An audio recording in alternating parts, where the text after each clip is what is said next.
The Sofia Gray Show. Hello, listeners and kinky friends. Welcome to the Sofia Gray Show, where we discuss all things sex, kinks, and fetishes. From the sex stories to the latest trends in the erotic world, we talk taboo transparently. This podcast is brought to you by Sofia Gray, the largest used underwear marketplace. I'm Tracy Bust. And I'm Lacey Bloom. And I'm very excited about today's episode because we're putting on our history glasses, our professor's wares. You know, clothing. But sexy. Like sexy professor. We're going back in time. It's basically, this is our version of Bill and Ted's Excellent Adventure. Yeah. And boy, is it going to be an excellent adventure. Lacey. Where we're going to party hard. Lacey and Tracy's bodacious adventure. Yeah, bodacious banging adventure. Because we're going to talk about the history of sex toys. Yes. I have been waiting for this one all my life, and I didn't even know it. Yeah, and so you know how sometimes when we're like, okay, guys, we're not doctors, so don't trust us on this. I think I should also say we're also not historians, so don't. Do you know what I mean? Like, I feel like there's probably, like, just like based on this information that like we found, like, I would imagine, like, my point being is I think people have been sticking junk inside them and putting their junk inside other things for, like, way longer and, like, in more areas than we think of the world. So these are just, like, a few things. But I don't know. I guess I'm just, like, thinking, like, oh, I feel like I saw, like, this thing that was found in this, like, archaeological dig that, like, I forgot to put in or something. You know what I mean? Right. No, I'm totally channeling, like, anytime you go to some sort of history museum and you're sitting in, like, the auditorium. This was back when we, you know, went to history museums, but you're sitting in, like, the auditorium and that voice comes over that's like, millions of years ago, before the dawn of time. And that's basically referring to sex toys. Like, whether or not you knew it or acknowledged it, they were there. They were there. I mean, it's like, okay, so here's a fun fact. What year do you think the word dildo was coined in? Like, what, like, when... Oh, God. I mean, okay, I want to say, and this is like my college, one of the random college things that I remember is, I want to say there's, like, actually a character in, like, a Shakespearean play named Dildo. Yeah. So... I mean, I'm assuming it came from then. So that's like what? Well, it's 1400 AD. So I guess that's a little before Shakespeare. Oh, yeah. Maybe. But it actually originates from a Latin word, which is way before everything, which means dilatare, dilatare. So that's a Latin word, which means open wide. Love it. Yeah. I took Latin. Don't remember learning that because I would have remembered.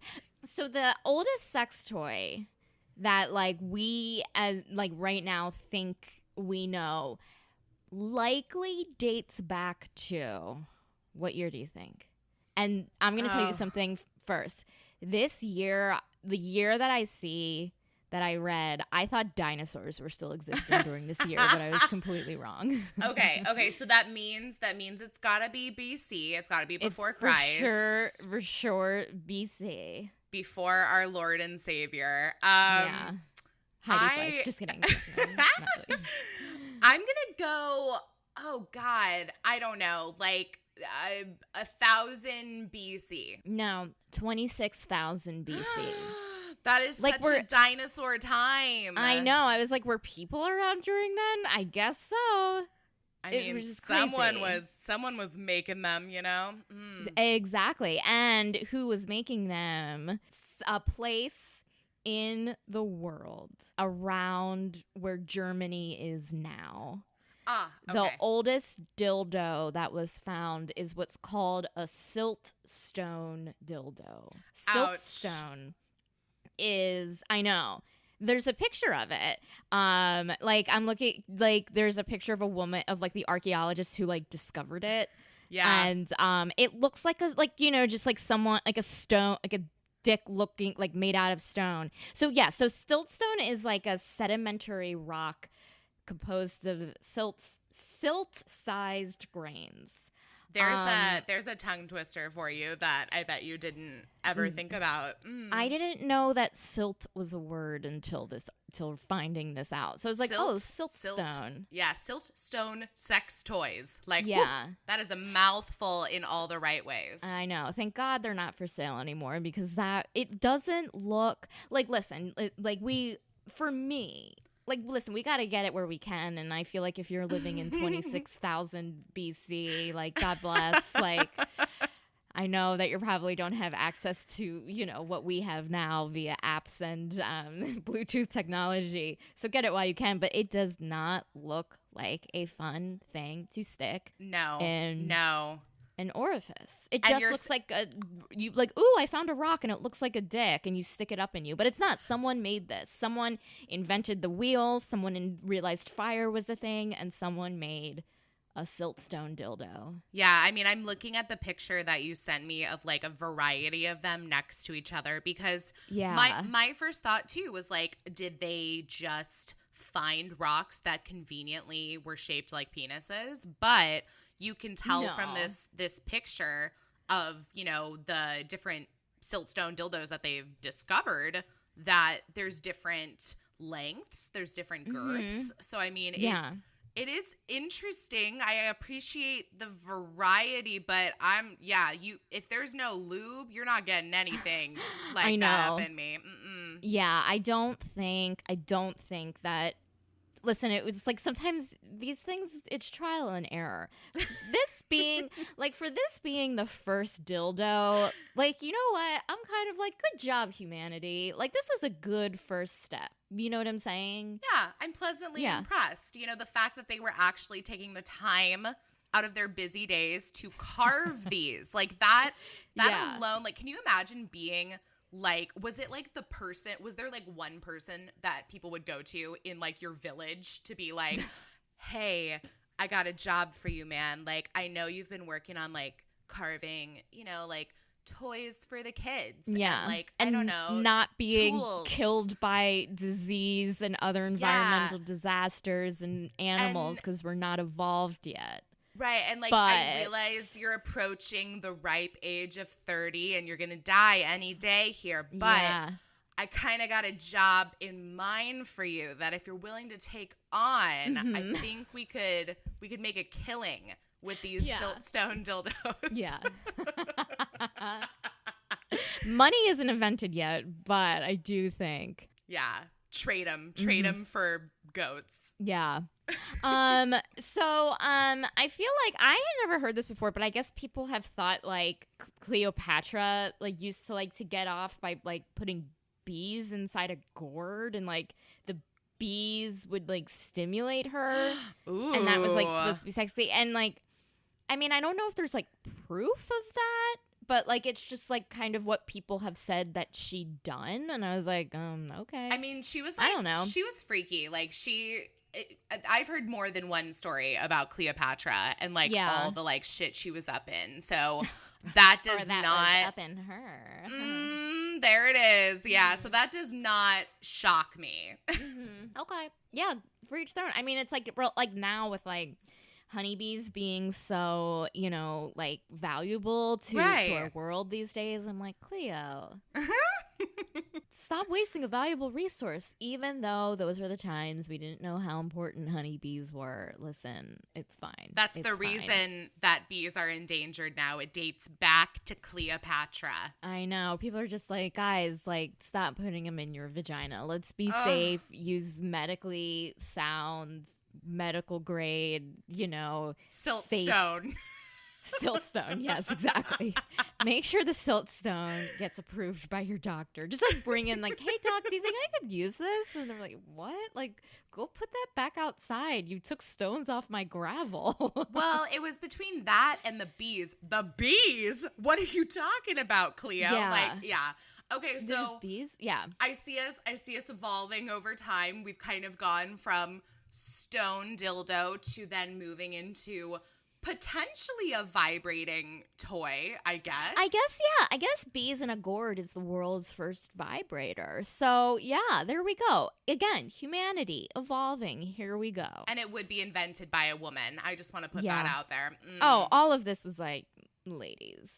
So, okay. Then as we're going through history, 2,000 years ago, people found in China these two sex toys that are thought to be like 2,000 years old. Oh. And one is a bronze dildo with like a ring attached to the base. And this was found in an archaeological dig of an aristocrat. I love that movie.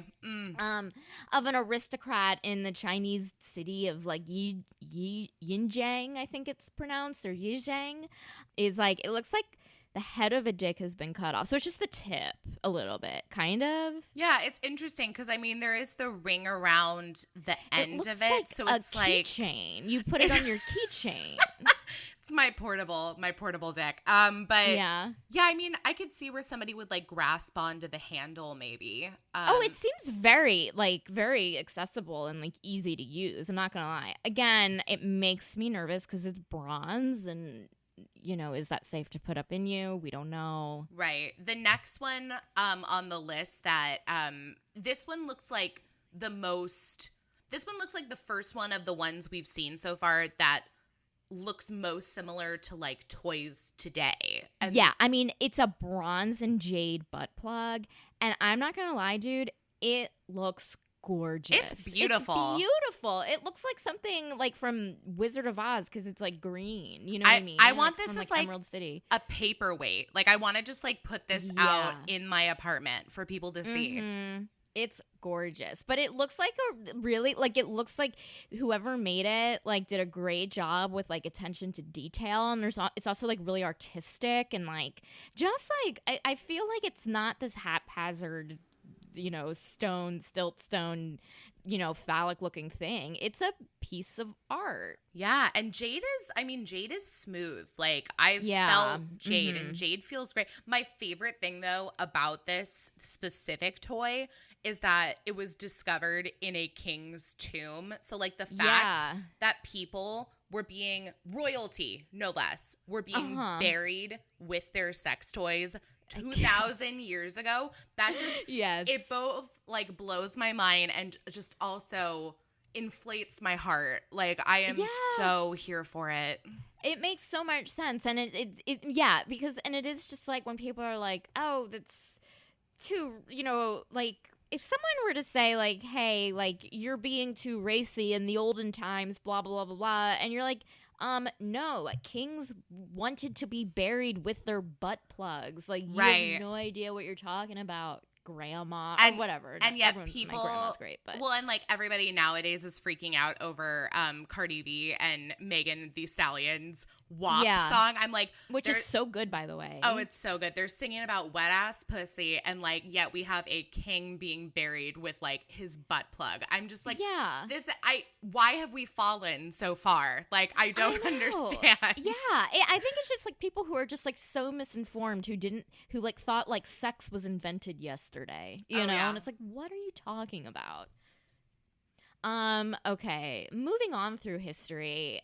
So I guess I don't know how well this is proven, but in the ancient Greece, here we go. People have thought to have said that in ancient Greece, people used bread dildos. Stop. Where, like, just, I guess it's just like baguettes. Like, I feel like people were like, oh, if you're not wealthy enough to have a bronze dildo, which at the time, who is, you're like, oh, well, I have bread. Why don't we just make this a bread dildo? Again, doesn't seem so safe. And the reason for this is that I think that like there was this like this pot or like piece of like a ceramic with like a picture of like flying angel painter that's holding a basket of like phallic looking pieces of bread. And so maybe like that image is like, oh, this is dildos. It's not like Greek pottery. You know what I mean? Like, it's like, okay. I love, by the way, that that's like someone's, because of course this is all coming from like historians and archaeologists and, you know, the research that they're doing. I'm just wondering, because I'm looking at this piece of pottery that you're talking about.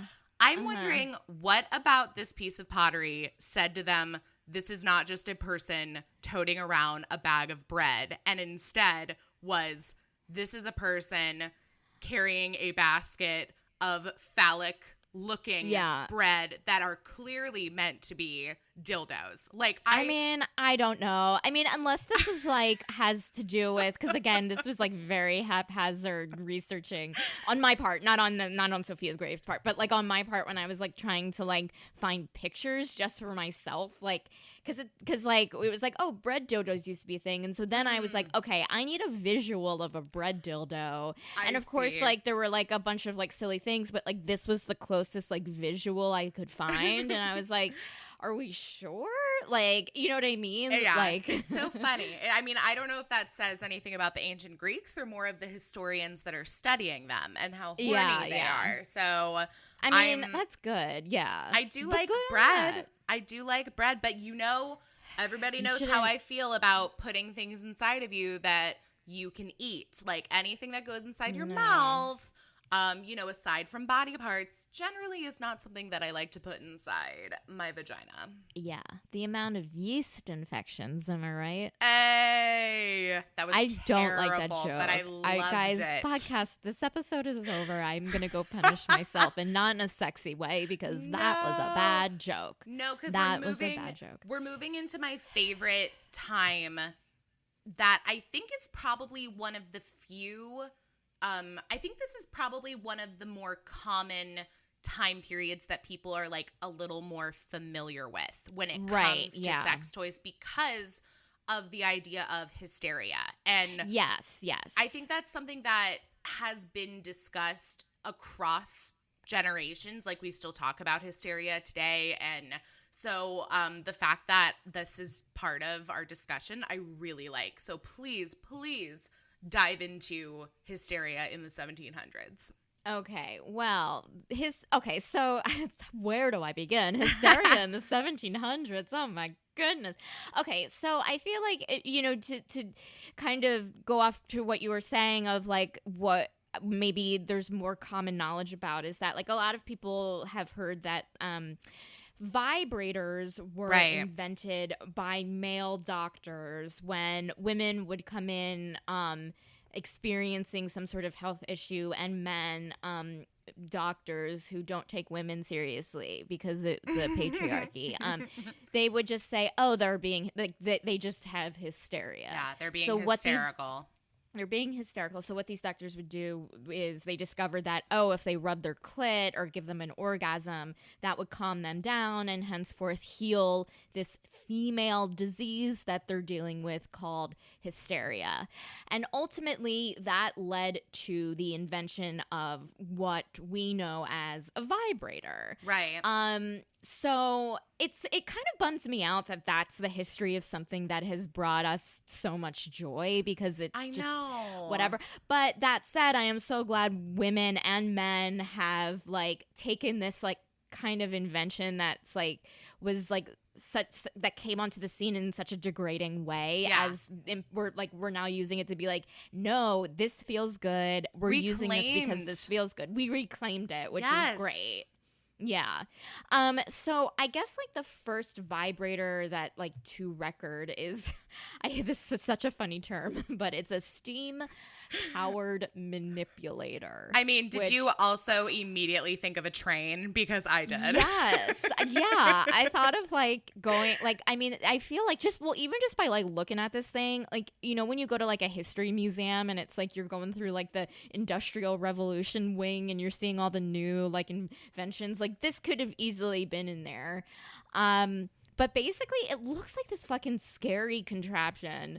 Like it looks like a horrifying thing to like put in your vagina or butt or wherever. Yes. But it's like it uses steam power to like get this like phallic device to kind of, you know, be a massager, be a vibrator to, again, like, you know, like cause an orgasm, to create relaxation in the muscles. And but it's like a pretty intense picture. It basically looks like the earliest version of what today we would think of as like a dildo machine, where you have like the dildo machine and you have the remote control to like control how fast like the shaft comes in and at you. It does.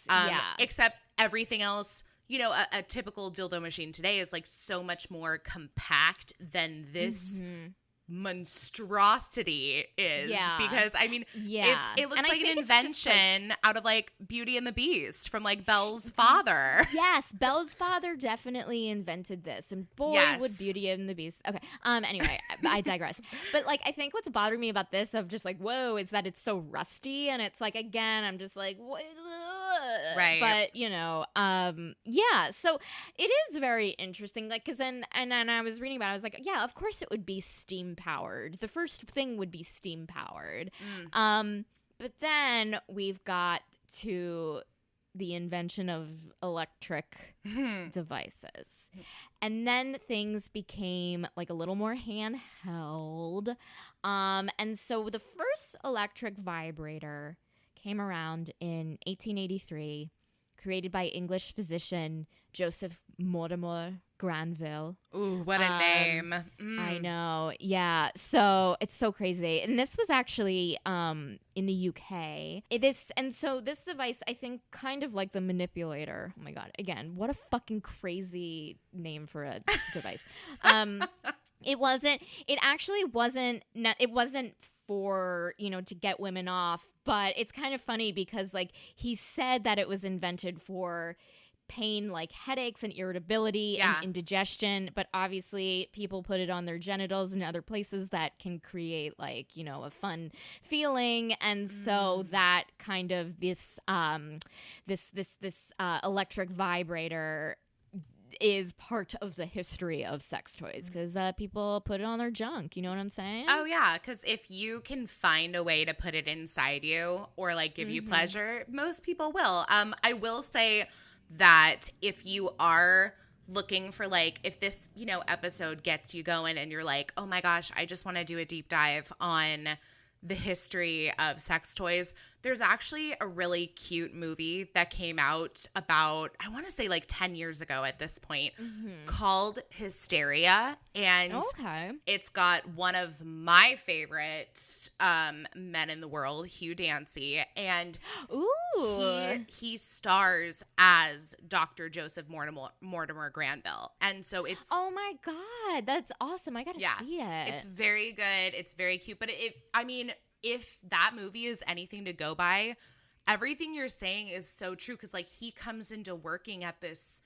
doctor's practice where they tell him, look, most of our jobs are like handling women's hysteria. And when they eventually, he and his, I want to say like roommate, put together a basic contraption that becomes like the vibrator they use in the doctor's office.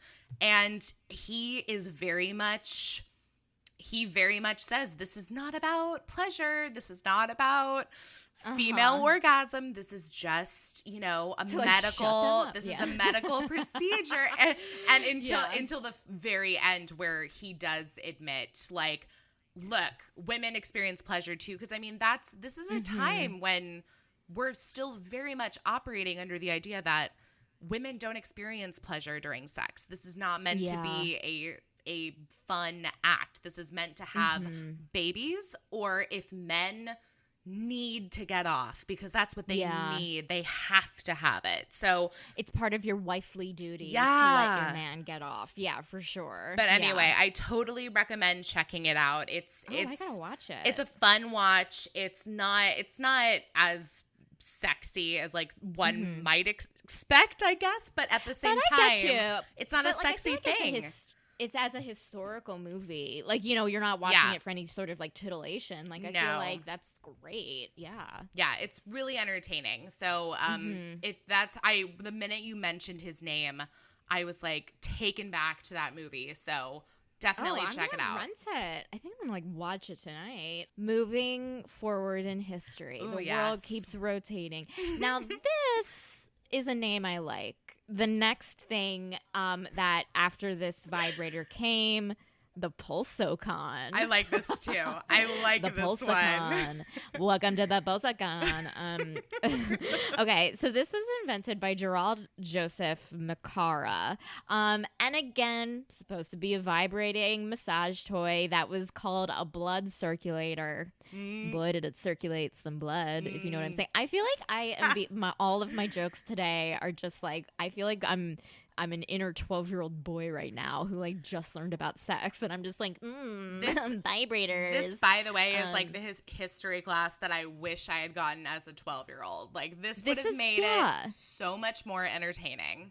Oh my God. Yeah, I definitely listen. I love learning about how Alabama was formed, but listen, no, actually it's important. History's important. Anyway, but this thing it looks like a crank, you know what I mean? Like if you look at it, like the handle looks like a crank, and again, I think if you crank it, there's like a knobby thing that is like pulsing. Again, people are like, this is a massager, but other people, smarter people, were like, no, this is for pleasure. Can you imagine the amount of energy and effort that one would have had to put in when using a sex toy in like the 1700s, 1800s? Yeah. Like, I mean, you would have to be cranking with one hand, holding it in place with your other hand. Like, it really makes me appreciate what we have today, and also 100% feel like so selfish at the same time. Yeah, absolutely. I mean, unless like people are like, oh, my partner can do this. Because like, I feel like if I had a partner doing these things, I'd be like, great. Like, I don't have to like worry about like, because like I'm worried like, oh my God, what if I pull a muscle in my neck holding this up to my clit, and then I'm cranking it and I have to like sit up in a weird way. Like, yeah, it does seem like we are so lucky to be living in this era. So lucky.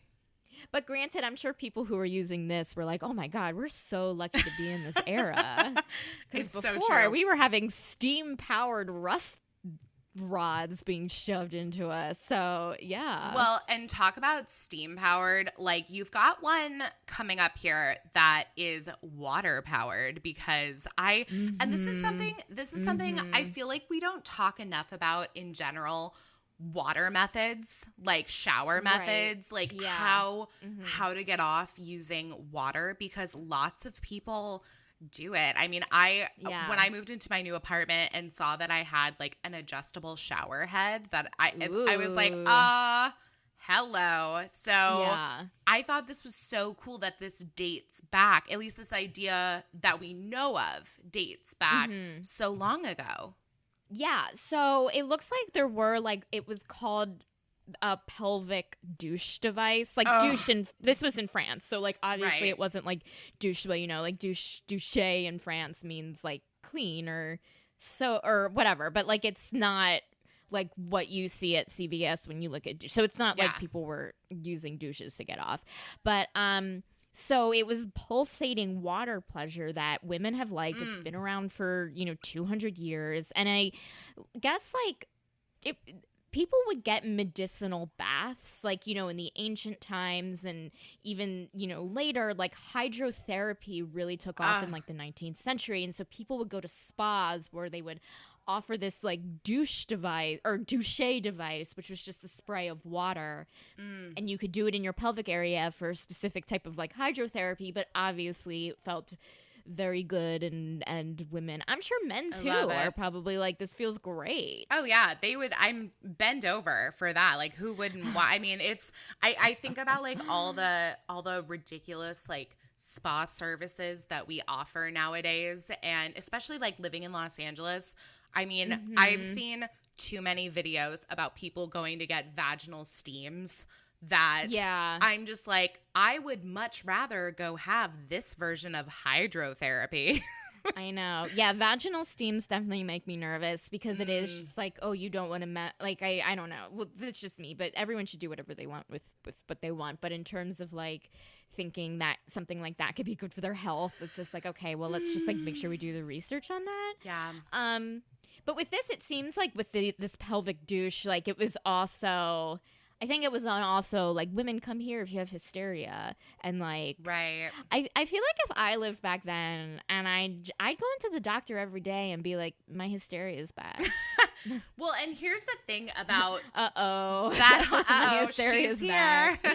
It's like, you look fine. You just look like, you just want some fun. It's like, yeah, it's my hysteria talking. Oh no, it's attacking my hysteria. I guess I should go back there right now. You know what? I should be in there for like an hour, maybe 2 hours. Set an appointment every week. Like I come in on Tuesdays after brunch. Oh my God, I do 7 days a week because my hysteria is bad, dude. I got bad hysteria. Well, and so here's the thing about like, anytime we talk about hysteria, I always have to remind myself too, like what was like the breaking point of it being hysteria that a doctor could treat with orgasms or them sending you to like an institution? Because we know that was like a major part of history, was like if you were not a cisgender man in 1700s, I mean, and white, I mean, let's be honest, it was very, very difficult to avoid being thrown in jail, to avoid prostitution, institutions. Like, so I just, oh God, it's like, I both love the idea of like just walking in and somebody getting you off, like whenever you need it. But then I also am just like, oh my God, like I would be so scared to go in and like, is today the 100th time and that's just one time too many? Like what? Yeah. I mean, this stuff seems like so behind closed door, and like, I know. just from what I understand, it seems like once if you act in public, like it's always like when you hear of like people who like Oscar Wilde style being in public, getting caught doing something. Right. Like that's when when you get thrown into an institution. But it's like, oh, if you're stifling this, if you're pushing this down, like there's such a fear. And now, like, in some places where it's like, oh, I can't let this, like, let anyone know about this. I need to stifle this. This is so miserable. Yeah. But look, going to a doctor, like this is okay. Like I'll just get it where I can. Like, oh, look at this. This is being sold as like a muscle circulator or whatever. Like there we go. You know what I mean? Like yeah. Well, and honestly, like even moving into like more modern times, like we're heading into like 1920s, 30s, 40s.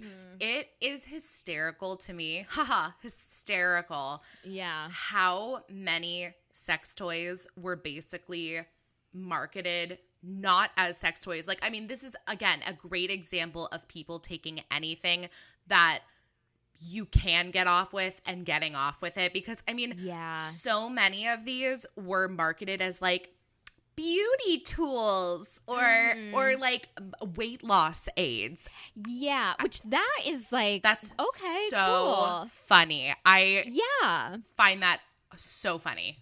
I know. So there was the Polar Club electric vibrator. And this was popular in like the 1920s. And basically it was supposed to be a beauty tool. Like whatever that is. I guess you just like, massage your body and maybe it just like helps with, or this is how I'm thinking it's being marketed. Like you put it on your face, you put it on like, your triceps, and it kind of maybe tones your body, tones your face, has more blood flow. But yes, it's a vibrator and people would put it in ways to feel good. But it kind of looks like a hair dryer a little bit. Doesn't it look like a hair dryer? It reminds me of, it's like a hair dryer mixed with those like electric beauty brushes they have now, where it's like they market them to you about like I had a roommate that used it because she had bad acne, and like she would like wash with it and everything on your face, and it's got the bristles, but it does look like that mixed with like a really, really old blow dryer. Yes, it does. Yeah. And it's like kind of cool. Like I feel like, you know how sometimes people like decorate because it looks so retro, and it's like, you know how sometimes people like decorate who are like into a retro style and they'll put out like a retro hair dryer, retro this. Like I feel like this would be something I would put on, like if I was rich and had I totally would. To, like that's how, you know what I mean? I'd put it on like my coffee table. I totally would. I'm like, what's a Polar Club electric vibrator? Yeah. Moving forward, I want to say maybe about 10 years, we have the Andis vibrator. Again, called a beauty tool. It was supposed to help both men and women circulate blood flow around the scalp and around the face. But listen, where was that blood flow going? I am not as into, I feel like up until we get to what's coming up next, because I know we're moving into the Hitachi wand. Yeah. I think up until this point, a lot of them have just looked way too much like power tools for my personal taste. Like we go from having like stone and jade dildos that look, you know, like dicks, but made of these materials, to the minute they become motorized, they just look like fucking power tools. Like I would expect to be using the Andis vibrator in the garage, like not my vagina. So what are you doing sanding I know that coffee table with that vibrator? Exactly. So I feel like now as we move into, and even before Hitachi, like I know that the Hollywood Vibratone comes first, which it looks the same. Exactly. Yeah. And then after that, which I think maybe that must have been like 1940s, 50s. And after that was the Oster Stimulax, which I don't like. Oh my God, isn't that? I don't like the name of that. It looks, and by the way, it looks like a robot hand. A robot hand. Yeah, it looks like, I guess like it was, because I think like you were saying how like we were talking about how difficult it was probably like to hold this up and hold that up. It's basically a thing that you like would put on top of your hand, and like on the palm was like an electric stimulator. Yeah. And so then you don't need to like hold anything. You just put your hand up to whatever it is. And ideally this was a scalp massage. But I suppose it's probably easier because then you just like put your hand to where you want it to be, and you don't have to like sit up weird and pull your back or whatever. I like the idea of this one, like, because I'm thinking about like finger massagers today, and I'm like thinking, well, I've had a finger massager. I can't say that I've had a whole hand massager. So like, I can get on board with this one. I can. Yeah, and like I feel like lately, if you know, I've been into e-stim a lot, and like kind of starting out with trying it. I just got like a TENS machine, and like have just been like putting up stims like around like my pelvic area, and so just I'm like what like trying to see like what electric like stimulation feels like, and it feels like this is like kind of the same technology, and like that was interesting because I thought it was like such a not new-ish thing, but then I'm like, when I saw Stimulax, I was like, I guess stim has been around for a while, you know what I mean? Yeah. Well, and we, no matter what came before 1945, we would be remiss in not paying attention and praise that it deserves to the Cadillac of vibrators, the Hitachi magic wand. Yes. I feel like, I feel like this came out 2 months ago. Like there was an article that said, to this day, women still say that the magic wand is the best vibrator. And there's a reason for it. It's always rated in like the top 1 or 2 positions on like any list of sex toys that I ever look at. And I've never seen that change. Yeah. I mean, and the thing is that like, I think like I'll be honest, I don't have one because I'm always like, this is such an old-timey vibrator. I'm just going to get the newest type. So anytime I get a new vibrator, it's always like not that, because I'm like, that's a grandma's vibrator. Right. Which, I'm sorry I said that, but I mean it in the least disgusting way. But like, or maybe I don't know. But like, good for you, grandma. Yeah, exactly. But like, I'm kind of like, what? Like, I really should get one. I just always assume it's like, you know, you're getting a VCR. Like, why would I be getting a VCR instead of a Blu-ray player? But it's like, Oh, there's like I should be getting the Hitachi. I'm gonna get it. Actually, when we're done, I'm gonna order it. Good. Yeah, no, you totally should. Well, and wait, do you have one? I do have one. Yeah, but you know like it and you love it? Oh, I love it. I love it. And it's and I mean, I don't like to play favorites. I feel like all my sex toys are created equally. But okay, sorry. But I will say it's one that when I first started buying sex toys, I mean, I think I bought my first vibrator when I was like 16. This was not it does seem a little intimidating, like at first glance.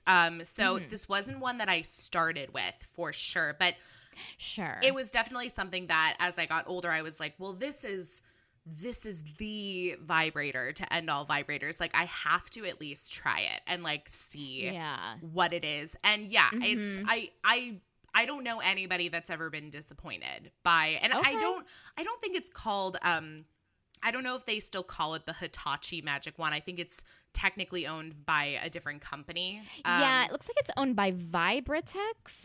I think but I think they still use magic wand because it's so universally known, and it's like, why would you just change something that isn't it? You know what amazing? Like we go from like Harry Potter's wand to like this magic wand. Like these are yeah. Oh boy, yeah. No, this one I feel like was one of the first, if not the first, vibrator that was marketed as such. Like this is this is designed, and I know that it was originally marketed as a massager, like basically anything else was. I mean, it still is. Like if you go, I was in CVS yesterday and was just like saw this like and it was like a massager, and it was the woman holding a magic wand to her back, but it's like we all know, you know what I mean? Right. There's a scene in Sex and the City, because I can reference anything to Sex and the City that Samantha is that sharper image returning. It's famous. Yeah, and it's famous. And I think it is the magic wand that she's returning because like it broke, and she's basically giving all the women in the store like advice on like which of the vibrators, but they're not vibrators, they're massagers. Yeah, no, the massagers. Yeah. Which of them they should and should not buy. And it's a great exchange, because like the store manager who's like she was returning the purchase to is a man, and he's like, we don't sell vibrators, we sell massagers. Like he will not accept vibrators as like a term, but the minute she surrounds herself with other women, they know what's up. Of course. Yeah, absolutely. So what year do you think silicone was introduced in terms of sex toys? Okay, so it had to be after that. Oh boy. Okay, so if that was like the 40s, I guess I would say like maybe sometime in like late 50s. In mid 60s, I would say silicone became a thing. And I actually really like this story. It's tragic, but it's kind of interesting. A man named Gosnell Duncan was in an accident which paralyzed him from the waist down. And while he was in a relationship and ended up marrying her, but they were trying to figure out a way to have a very fruitful sex life given that he was disabled, or he had a disability. So he was looked into putting together creating a very realistic dildo to help satisfy his wife and improve their sex life. And he took the initiative, hooked up with scientists and produced a pliable silicone that didn't melt, that didn't get fucked up when you would wash it. And it happened out of love. And I was like, oh, that actually is kind of sweet. Really beautiful. And now I'm wondering why he doesn't have a movie about him and his wife. Better. That's really I have to watch all these dumbass historical movies about people that I'm just like, who gives a fuck? You started a war. This guy was how much love. Oh God, that makes me so happy. What a beautiful story. Yeah, totally. I mean, I'm definitely glossing over it, and I'm sure there were pitfalls and whatever, but I don't know. I just felt I guess I just never expected silicone toys to that being kind of part of the origin story. I love that.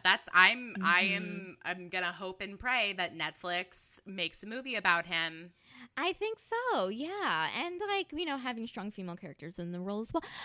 But, like, yes, for sure. Then came around, we're back with Vibrators, who purchased the patent for the magic wand, the Hitachi magic wand. This company in 1983 also put out the rabbit-style dildo, which we all know as something that can simulate your clit and your G-spot at the same time. Well, and not that I need to make another Sex and the City reference, but hello. Yes, it's again a very famous episode. Yeah, and here's the thing is Sex and the City is one of those shows that I feel like hasn't aged tremendously. Like there's definitely it's a problematic fave of mine for sure. However, it kind of did the same thing in the 90s that 50 Shades of Grey did in the like 2010s, where it definitely it brought so much more awareness to the fact that women have sex. We can talk about it and it's okay. We enjoy it. And yes, we also like toys because there is an episode about the rabbit.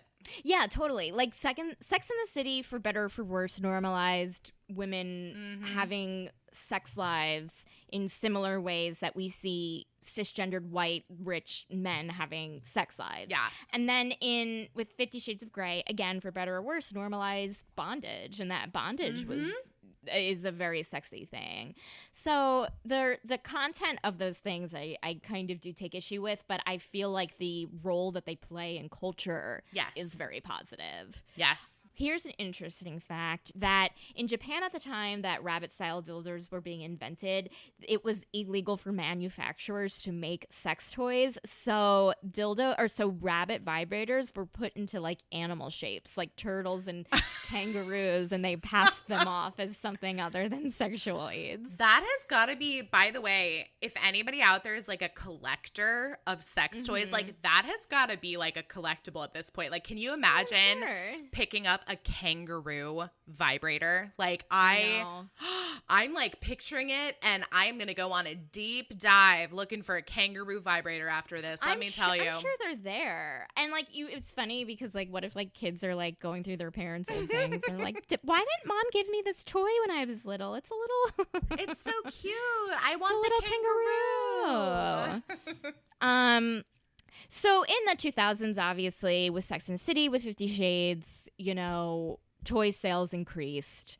And with like online porn, the correlation of like porn and like sex toys are just like insane. You know what I mean? There was a huge spike in sex toy sales with the spike of porn being available to us. Thanks, Pornhub. Whoop, whoop. Thanks, Pornhub. And then now we enter 2020, more or less, glossing over a bit, but things are just like out of control with technology. You know, you have Bluetooth vibrators, you have remote controlled vibrators. Like it really, and especially now with COVID, there is another spike in purchasing sex toys. Like it's huge right now. Right. Yeah. In fact, I want to say I did read something online that when COVID was kind of like just hitting us real hard, like back in March, there was some article that like had. Well, at first people were talking about like, can I orgasm and like that'll keep me safe from getting COVID? Sure, great question. Because we do know that orgasms do, you know, improve your health. That's fine. But it did mention that America was seeing like, oh God, it was like a 75% increase in purchases of sex toys online. That's huge. I mean, that's insanely huge, especially because like I feel like the percentage of people who before this probably wouldn't admit to using sex toys is like, for me, remarkably low because it's like 50%. Right. But the fact that like there's such this huge meteoric rise, like people are doing it more often than we think, and there's nothing to be ashamed of. Not at all. I guess it just took a global pandemic to keep people at home, to keep them online shopping, keep them watching porn and discovering new content. And, swooping in and picking up a toy or four. And you know what, to be fair, like, there's still so many hot spots right now. It's still not safe to go out and be in close quarters. And so now is the time, I would say, to invest in sex toys and spend some time alone with yourself or with your partner, social distancing. I mean, and in a way, like, sex toys are helping us in that regard, because it's keeping people at home and having fun and busy, as opposed to getting out there and putting other people at risk. I like to be at home and getting busy alone more often than I like to be outside, even before the pandemic. So sure. Agreed. Yeah. Agreed. I am in full support, and it makes me wonder, like, what comes next, So, I mean, this has been really interesting, just kind of seeing, like, how far we've come, because I guarantee that I'm sure most people never had this history class in school, and I think that is a tragedy. So thank you for schooling us all. Whether you're looking to buy or sell used panties, Sofia Gray has got you covered. If you want to earn some extra cash, you can set up your own shop in minutes and start selling your own used underwear. And they take no commission. You'll keep 100% of every single sale that you make. If you've got a kink for used panties and you're looking to buy your next pair, look no further. Oh, and the whole process is completely anonymous. Sofia Gray will never share, store, or archive your personal information. The name Sofia Gray won't even appear on your bank receipt. So head on over to sofiagray.com to start selling or buying used panties now. If you're a fan of the podcast, we hope you'll subscribe on your favorite podcast streaming platform. You can also leave us a review on Apple Podcasts to let us know what you think. And while you're at it, feel free to share your feedback or questions by sending us an email to podcast@sofiagray.com. Until next time, I'm Tracy Buss. And I'm Lacey Bloom. And we're here to say, let them be kinky. There's no kink shaming here.